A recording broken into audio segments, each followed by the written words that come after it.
in the final stretch of a campaign that is about the future of this great country.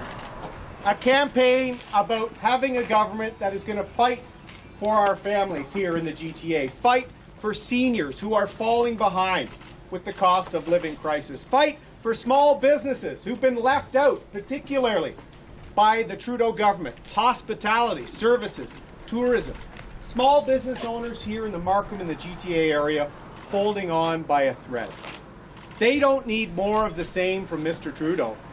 More debt, more higher taxes, more scandals, more cover-ups. What they need are fighters, like Melissa and Bob. Fighters for opportunity for Markham, for the GTA, and all of Ontario.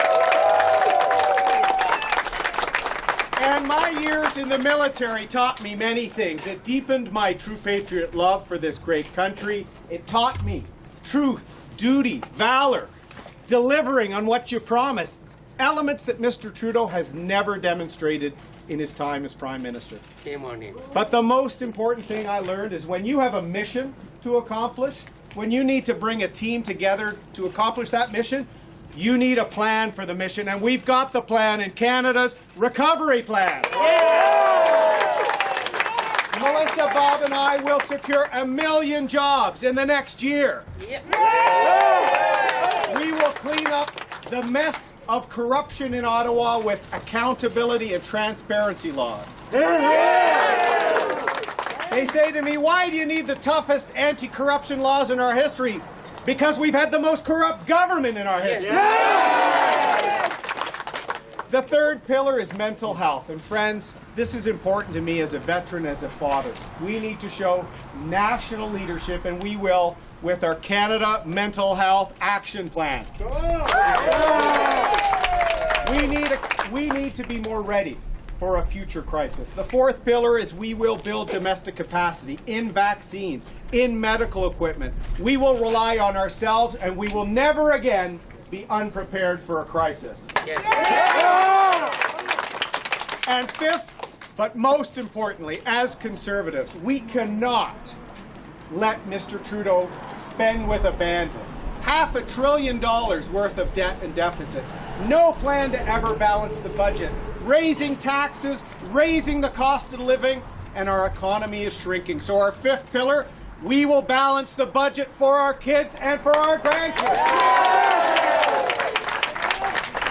So tomorrow, we're going to be getting out the vote. Go TV, and I want to be here to thank you for all the work you've done for Melissa, for Bob, for our candidates from coast to coast. You've been knocking on doors.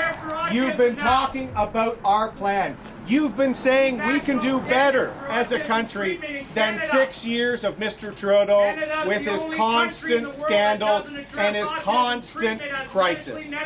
Next day, we have the ability to fight for the future of this great country. We have to show that Mr. Trudeau has called a $600 million election. Rather than focus on the health of people, rather than focus on families with autism, rather than focus on our economy, Mr. Trudeau put us into a $600 million election that is only about him. So tomorrow, we can vote for better. Tomorrow, we can make sure that we do not reward Mr. Trudeau for a $600 million election. And the one thing we need to do, we cannot afford more of the same for Justin Trudeau. So tomorrow, friends, vote for our future. Vote to secure the country. Vote for the promise of our children tomorrow, and vote Conservative. Thank you. Thank you very much.